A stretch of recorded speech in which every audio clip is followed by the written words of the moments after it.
국내은행의 국제화 전략에 대해서 강의를 시작하도록 하겠습니다. 이번 강의를 맡은 서병호 박사는 서울대 서영사학과를 졸업하고 미시간 대학에서 경제학 석사 박사 학위를 취득했습니다. 2006년부터 금융연구원에서 근무하고 있습니다. 서병호 박사 모시겠습니다.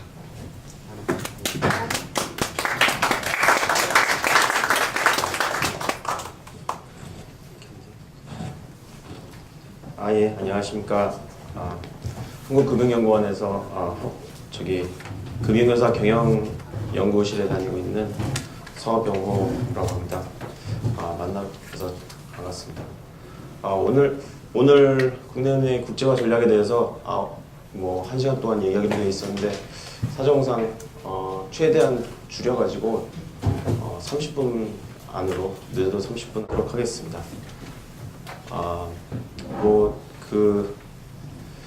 목차를 보여드리면 왜 해야 되는지, 그 다음에 현황이 어떻게 되고 경쟁력은 어느 정도 있는지, 그리고 요 세 번째는 이게 결정 요인을 실증 분석한 건데 이거는 거의 생략하기로 하고요.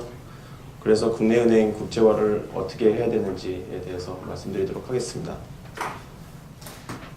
국제화 해야 되는 이유는 여러 가지가 있는데 사실 제일 큰 거는 모든 것이 다 세계화되고 있기 때문에 금융도 세계화해야 되는 거고요. 특히 고객의 수요가 세계화되고 있기 때문에 이 수요를 만족시키기 위해서 국내은행도 국제화를 해야 되고, 그렇지 않으면은 기존에 있는 고객들을 뺏길 수가 있죠. 그러니까 보시면 무역 의존도도 계속 올라가지 않습니까? 2008년에 90%를 넘었는데 무역 의존도는 무역량을 GDP로 나눈 겁니다. 그리고 해외 직접 투자도 지금 2003년에 59.1억 달러였는데 2008년에 362억 달러로 지금 거의 7배 가까이 증가했거든요. 그러니까 이렇게 해외 관련된 금융 수요가 많죠. 직접 투자하려면은 해외 자금 조달을 해야 되고, 무역하려면 또 무역 금융 수요들이 있고 하니까 유산수도 있고.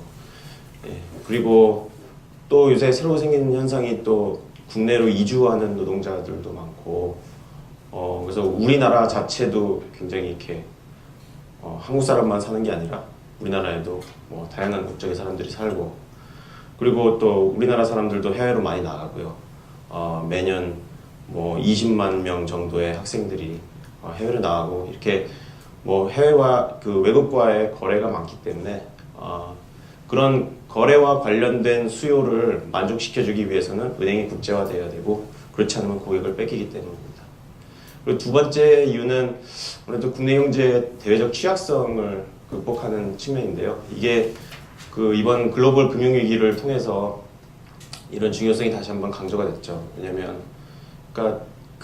사실 우리나라는 건전했는데, 우리나라 은행들은 건전했는데 서프라임을 겪은 미국 은행들보다도 훨씬 더 부도 확률을 나타내는 지수들이 더 높이 올라갔습니다. 무려 한 3배 가까이 차이가 났는데요. 이런 이유는 일단 이렇게 외화 예대율을 보여드렸는데, 저게 뭘 의미하냐면, 외화는 예금 기반은 없고 대출은 많이 필요로 하고 고객들이, 그리고 여러 가지 선물도 하지만, 그러다 보니까 차입을 많이 하게 되고요. 외화 차입을. 그러면은 아무리 국내은행이 건전하더라도 외국 은행들이 외화 자금을 다시 롤오버 해주지 않으면 망할 확률이 높아지는 그런 특성이 있기 때문입니다. 근데 해외 진출을 통해서 이게 어떤 대외 신인도도 높일 수가 있고, 그러다 보면 아무래도 국내은행에 대한 어떤 CDS 프리미엄을 낮출 수 있을 것 같고, 그리고 또 해외 증시라든가 채권 시장 등의 이런 조달 창구를 많이 만들다 보면 필요할 때 보다 안정적인 외화 자금 조달을 할 수 있기 때문에 그런 의미에서도 국내은행 국제화가 중요하다고 하겠습니다. 그리고 또 사실은 국내은행의 어떤 자산 포트폴리오를 구성함에 있어서 이게 국내 시장만 예측을 해서는 안 되고 해외 시장을 다 예측을 해서, 왜냐하면 해외 시장의 충격이 국내 시장으로도 전해지기 때문에 해외 시장에 대한 보다 정확한 예측을 해야 되는데, 뭐 국제화가 되어서 해외에 네트워크를 많이 갖다 보면 해외 시장 충격에 을 미리 예측하고서 어떤 미리 대비를 할 수가 있겠죠. 그래서 그런 면에서도 국내 내 국제화가 중요하겠습니다. 예. 그러니까 예를 들어서 뭐 리만 브라더스 망한 것도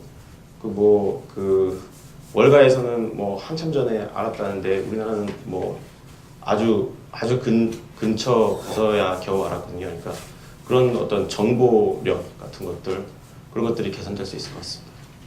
그리고 세 번째는 어떤 지속 가능한 성장입니다. 그러니까 지금 한마디로 큰 물고기는 큰 물에서 놀아야 된다는 건데 대출 이제 아시겠지만 대출 시장에서 가계 대출이다 그러면은 이제 LTV, DTI에서 가계 부채도 급증하고 그래서 가계 대출을 더 늘리기도 부담스럽고 또 중소기업도 구조적 필요성도 있고 또 대기업은 또 직접 금융시장, 주식시장, 채권시장 이런 데서 자금을 조달하고 이러다 보니까 대출을 확 늘리기도 힘들고 은행산업 전체적으로 봤을 때는 그리고 또 예대율 규제가 새로 도입된 마당에 CMA 같은 그런 유사이금에다가 이제 예금 보험을 이제 들어주게 됐거든요. 그러다 보면 예금을 늘리기도 힘들고 그러면은 예금이랑 대출이랑 비율을 맞춰야 되는 상황에서 예금 늘리기 힘든데 대출은 또 저런 한계가 있고 그러다 보면 어떤 조직의 어떤 주주들을 계속 만족시키기 위해서는 어느 정도의 계속 성장을 해야 되는데 그러기 위해서는 국내에서 힘드니까 해외로 나가야 되고 그리고 특히 또 대형은행들의 경우에는 독과점 이슈도 있을 수 있습니다. 또 특히 이제 우리은행 민영화랑 외환은행 이거를 누구한테 매각하느냐에 따라서 3대 은행의 시장 점유율이 75%를 넘을 수도 있거든요. 그럴 경우에 독과점 이슈가 강해지기 때문에 그런 대형 은행의 경우에는 국내에서 더 이상 확대하기가 힘들기 때문에 해외에서 성장 동력을 발굴할 필요가 있는 것 같습니다. UBS 예를 보시면은 이게 98년에는 국내에서 주로 돈을 다 벌었는데 불과 8년 만에 국내 수입은 오히려 줄었습니다. 이게 퍼센트가 아니고 절대적인 액수를 줄고 해외에서 이렇게 늘려가지고 성장하는 이런 모습을 보여줬습니다. 국내 국제화라는 게 두 가지 측면을 생각할 수 있습니다. 그러니까 해외 투자자를 국내로 유치하는 게 있고 국내 자본이 해외로 나가서 투자하는 두 가지 측면에서 볼 수가 있는데 그걸 해외 자본이 국내로 들어오는 인바운드 측면은 굉장히 달성이 됐다고 볼 수 있습니다. 은행 산업이 보시면 사실 우리 금융을 빼놓고는 전부 다 어떻게 보면 일종의 외국계라고 할 수 있을 정도로 외국인 지분이 굉장히 높거든요. 그러니까 물론 공식적으로는 제1은행이랑 시티은행만 외국계 은행이라고 분류하지만 이게 학자들은 50%만 넘으면 외국계 은행이라고 보는 사람들도 있기 때문에 일단 국내 은행 산업은 충분히 국제화가 됐다. 근데 국제화가 잘 안 됐다고 하는 건 뭐냐면 해외로 나가는 부분, 그러니까 국내 은행이 해외로 나가서 장사하는 금융 수출이라고도 하는 그 부분이 매우 저조하다는 겁니다. 그래서 이거를 지수가 있습니다. 이게 TNI라고 해서 Transnationality Index인데 다국적 기업의 국제화 지수로서 이제 해외 자산, 총자산, 해외 자산이 차지하는 비중, 총 매출자산 이런 것들을 평균 내 가지고 하면은 다른 아주 도이치뱅크나 독일 이런 데는 70%가 넘는데 외환은행이 제일 높은 게 11%고요. KB는 2%고 이렇습니다. 그리고 지금 현재 한 132개 정도의 해외 점포가 있는데요. 이게 외환 위기 직전에 200개가 좀 넘었습니다. 그러다가 외환 위기 충격 때문에 망하는 은행들도 나오고 그러면서 부실 점포 또 통합하고 이러면서 한 90 몇 개로 줄었다가 지금 그나마 2005년부터 순이익이 많이 나면서 이제 많이 늘어가지고 132개까지 늘어났고요. 나라별로는 중국, 미국, 홍콩, 베트남 이런 순으로 진출하고 있습니다. 특히 최근에는 중국, 베트남이 가장 많습니다. 경쟁력을 보시면은 저 규모 면에서는 보시다시피 그러니까 제일 위에 있는